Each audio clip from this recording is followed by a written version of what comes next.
Nah, guys, kembali lagi di channel Apresitorus, di mana channel ini akan memberikan diri kamu suatu informasi baik dari pekerjaan, asmara, keuangan, serta kehidupan diri kamu secara general.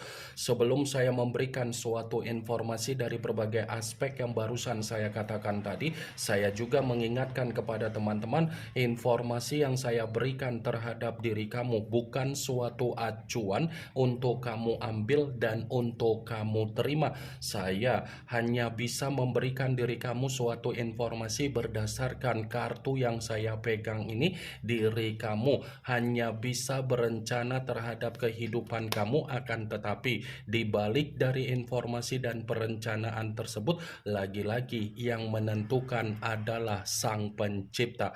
Sebelum saya mengambil satu persatu kartu yang saya pegang ini secara acak, saya juga mengingatkan kepada teman-teman, apabila ketemu dengan channel saya, agar menekan tombol subscribe-nya dan menyalakan loncengnya supaya next video saya lebih semangat untuk memberikan suatu informasi baik terhadap kondisi energi kamu, manusia yang selama ini kamu prioritaskan, serta pihak ketiga dia. Oke Wak Geng, kali ini saya ingin mengambil satu judul, tetapi judul tersebut masih ada kaitannya dengan kartu yang saya pegang ini. Apa yang ingin disampaikan oleh kartu ini ketika saya mengatakan apakah manusia itu sengaja dijadikan oleh pihak ketiga sebagai kondisi yang bersifat tumbal? Apakah kartu yang akan saya ambil nanti akan memberikan suatu gambaran yang bersifat positif atau memang justru kebalikannya? Kita langsung saja.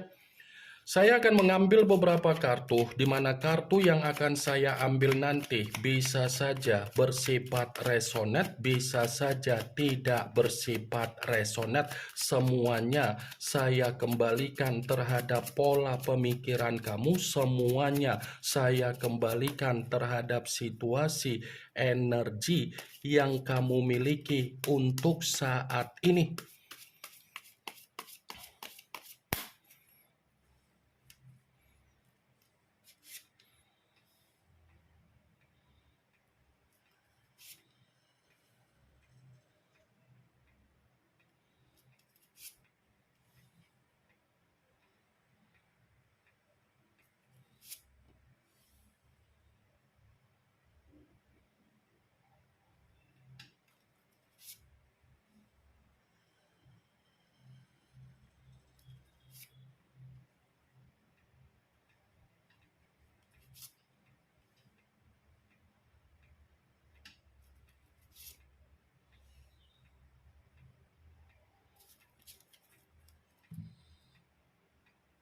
Nah guys, di depan saya ini sudah ada beberapa kartu yang sudah saya ambil secara acak satu persatu dari tumpukan kartu yang saya pegang tadi.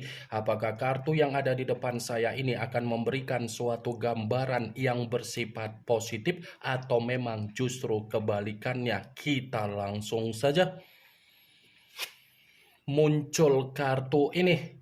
Sekali lagi saya mengatakan muncul kartu yang saya pegang ini, di mana kemunculan kartu yang saya pegang ini seperti memberikan suatu isyarat atau gambaran, tetapi gambaran yang ingin saya sampaikan terhadap diri kamu, terlebih dahulu saya ingin mengarah terhadap diri kamu sebelum saya mengarah terhadap judul tersebut. Kenapa terlebih dahulu saya ingin mengarah terhadap diri kamu?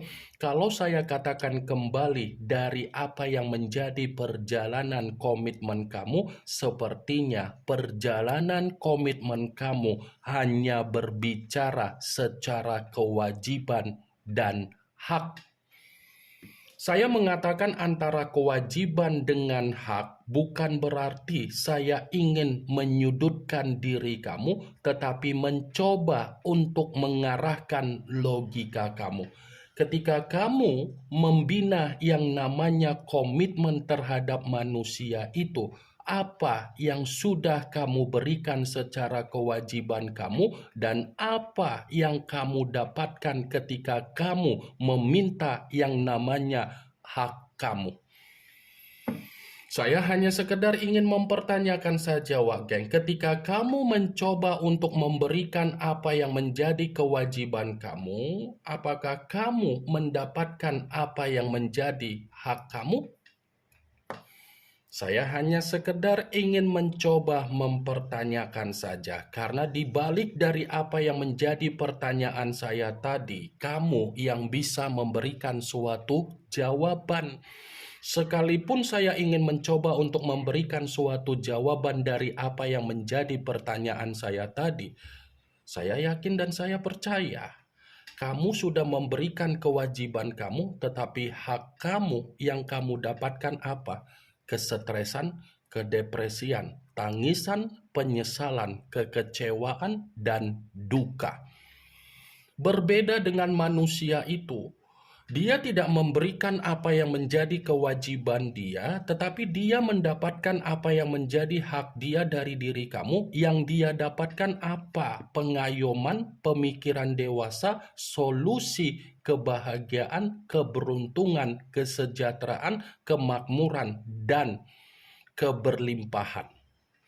Coba, kalau kamu mencoba untuk melihat dan memainkan logika kamu, di mana peran kamu ketika kamu ada komitmen terhadap manusia itu, dan di mana peran manusia itu ketika manusia itu membina komitmen terhadap diri kamu.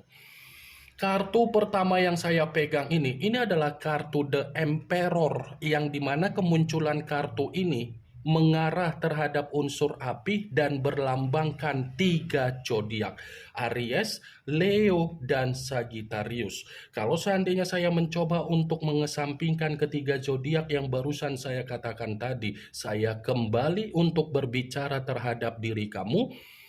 Kamu sudah memberikan kewajiban, tetapi kamu tidak mendapatkan apa yang menjadi hak kamu, karena memang manusia itu terlalu egois. Dia hanya mementingkan apa yang menjadi kepentingan dia, dia hanya mementingkan apa yang menjadi kesombongan dia, dia hanya mementingkan apa yang menjadi keserakahan dia, dia hanya mementingkan apa yang menjadi keras kepala dia. Secara karakter saja sudah bertolak belakang dari diri kamu. Ya, secara otomatis dia tidak mau mengayomi kamu. Sekalipun dia ingin mengayomi diri kamu, pasti dia harus mendapatkan apa yang menjadi keuntungan dari diri kamu. Kalau kamu tidak memberikan apa yang menjadi keuntungan terhadap manusia itu tidak mau untuk bertutur kata secara lembut, tidak mau bertutur kata enak didengar. Perkataannya saja yang bersifat dewasa ketika memulai yang namanya komitmen terhadap diri kamu. Tetapi di tengah-tengah atau di akhir, tindakan dia kan bertolak belakang dengan apa yang menjadi ucapan dia. Saya mengatakan apa yang menjadi perkataan saya tadi bukan berarti saya ingin mensugesti diri kamu agar pemikiran kamu bermain dengan apa yang menjadi ucapan saya tadi. Tetapi realita yang sudah kamu dapatkan bagaimana? Kalaupun kartu yang saya pegang ini saya mencoba untuk mengkaitkan apa yang menjadi judul tersebut, saya akan membenarkan kartu ini. Membenarkan dalam arti apa? Pihak ketiga memanfaatkan apa yang menjadi rasa ketergantungan manusia itu. Pihak ketiga memanfaatkan apa yang menjadi rasa terobsesi manusia itu. Jadi ketika pihak ketiga memanfaatkan apa yang menjadi rasa ketergantungan manusia itu, ya secara otomatis manusia itu akan selalu mengayomi pihak ketiga, manusia itu akan selalu menganggap pihak ketiganya adalah kebahagiaan dia.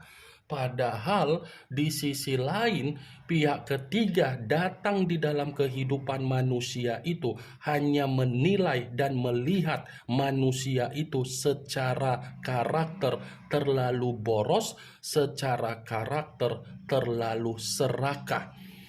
Karena ketika pihak ketiga memulai yang namanya komitmen terhadap manusia itu kan memiliki kesestabilan. Manusia itu kan memiliki pemikiran yang bersifat dewasa. Muncul kartu Eight of Swords, yang dimana kemunculan kartu ini berbicara secara pedang, tetapi pedang tersebut terdiri dari 8 pedang. Kalau seandainya saya mencoba untuk menarik satu pedang dari ke-8 pedang tersebut, satu pedang yang saya tarik ini pun masih membenarkan apa yang menjadi judul tersebut. Membenarkan dalam arti apa? Ini bukan hanya berbicara sebagai tumbal, tetapi pihak ketiga membuat kondisi kehidupan manusia itu benar-benar merasa tercekik, merasa terbebani, merasa terintimidasi, dan merasa seperti orang yang meminum racun. Pihak ketiga secara otomatis memulai apa yang menjadi permainan agar manusia itu mendapatkan apa yang menjadi resikonya sendiri. Muncul kartu Seven of Swords, yang dimana kemunculan kartu ini masih berbicara secara pedang, tetapi pedang tersebut terdiri dari 7 pedang. Kalau seandainya saya mencoba untuk menarik satu pedang dari ke-7 pedang tersebut, ya satu pedang yang saya tarik ini masih membenarkan apa yang menjadi judul itu. Membenarkan dalam arti apa? Manusia yang meninggalkan diri kamu ini sudah terlanjur terjebak dengan permainan kemanipulatifan pihak ketiga. Manusia itu sudah terlanjur terjebak dengan apa yang menjadi permainan yang dimainkan oleh pihak ketiga, di mana ketika pihak ketiga mempermainkan manusia itu, tujuannya apa? Hanya mendapatkan keuntungan. Tujuannya apa? Hanya numpang hidup terhadap manusia itu. Tujuannya apa? Agar bisa mendapatkan apa yang menjadi keberlimpahan. Tujuannya apa? Agar bisa mendapatkan apa yang menjadi kebahagiaan. Muncul kartu Five of Swords, yang dimana kemunculan kartu ini masih berbicara secara pedang, tetapi pedang tersebut terdiri dari 5 pedang. Kalau seandainya saya mencoba untuk menarik satu pedang dari ke-5 pedang tersebut, ya satu pedang yang saya tarik ini pun masih membenarkan apa yang menjadi judul tersebut. Membenarkan dalam arti apa? Ketika kehadiran pihak ketiga hadir di dalam kehidupan manusia itu, kehidupan manusia itu secara perlahan-lahan mendapatkan apa yang menjadi kesialannya sendiri. Memang untuk saat ini kamu melihat manusia itu masih bersifat bahagia terhadap pihak ketiga dia. Tetapi apa yang kamu lihat yang bersifat bahagia itu adalah permainan yang sengaja diperlihatkan oleh manusia tersebut. Tetapi secara batin dan secara mental belum tentu menjamin apa yang menjadi yang dia perlihatkan terhadap diri kamu. Muncul kartu Ten of Wands, yang dimana kemunculan kartu ini berbicara secara tongkat, tetapi tongkat tersebut terdiri dari 10 tongkat. Kalau seandainya saya mencoba untuk menarik satu tongkat dari ke-10 tongkat tersebut, satu tongkat yang saya tarik ini pun masih membenarkan apa yang menjadi judul tersebut. Membenarkan dalam arti apa? Bisa saja kan pihak ketiga menekan manusia itu secara batin dan mental. Bisa saja pihak ketiga memberikan kondisi beban yang sedang dia pikul. Bisa saja pihak ketiga berusaha untuk meruntuhkan kehidupan dari manusia itu, karena memang tujuan pihak ketiga, tujuannya apa? Untuk mendapatkan keuntungan dari manusia itu. Kalau yang lain tidak peduli, yang penting pihak ketiga mendapatkan keuntungan. Muncul kartu Nine of Cups, yang dimana kemunculan kartu ini berbicara secara cawan, tetapi cawan tersebut terdiri dari 9 cawan. Kalau seandainya saya mencoba untuk menarik satu cawan dari ke-9 cawan tersebut, ya lagi-lagi kartu ini pun membenarkan judul itu. Membenarkan dalam arti apa?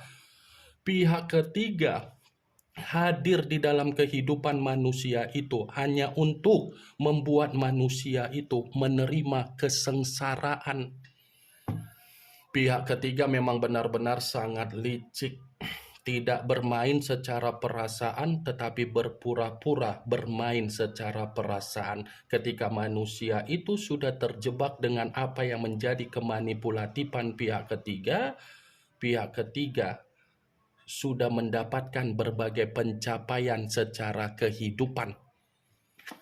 Muncul kartu Five of Pentacles, yang dimana kemunculan kartu ini berbicara secara koin, tetapi koin tersebut terdiri dari 5 koin. Kalau seandainya saya mencoba untuk menarik satu koin dari kelima koin tersebut, satu koin yang saya tarik ini pun masih membenarkan apa yang menjadi judul tersebut. Membenarkan dalam arti apa? Ternyata semenjak pihak ketiga hadir di dalam kehidupan manusia itu, kondisi keuangan manusia itu ataupun kondisi kebutuhan manusia itu selalu dia kesampingkan dan mengutamakan kepentingan dan kebutuhan dari pihak ketiga. Semenjak manusia itu mengenal pihak ketiga, ya kehidupan dia seperti orang yang duduk di atas kursi roda, hanya bisa melihat ketika pihak ketiga memperlakukan diri dia secara tidak wajar, tetapi tidak bisa meluapkan apa yang dia rasakan. Muncul kartu The Lovers, yang dimana kemunculan kartu ini mengarah terhadap unsur udara, berlambangkan 3 zodiak Aquarius, Gemini, dan Libra. Kalau seandainya saya mencoba untuk mengesampingkan ketiga zodiak yang barusan saya katakan tadi, lagi-lagi kartu ini pun membenarkan judul tersebut. Membenarkan dalam arti apa? Sebenarnya pihak ketiga bertolak belakang terhadap manusia itu, tetapi manusia itu yang terlalu berkorban terhadap pihak ketiga dia. Pihak ketiga hanya untuk mendapatkan keharmonisan secara kehidupan, bukan keharmonisan secara perasaan terhadap manusia tersebut. Ini yang ingin saya sampaikan terhadap diri kamu dari berbagai kartu yang saya pegang ini. Yang positif ambil, yang negatif buang. Sekian dulu informasinya. Salam kartu tarot, salam zodiak.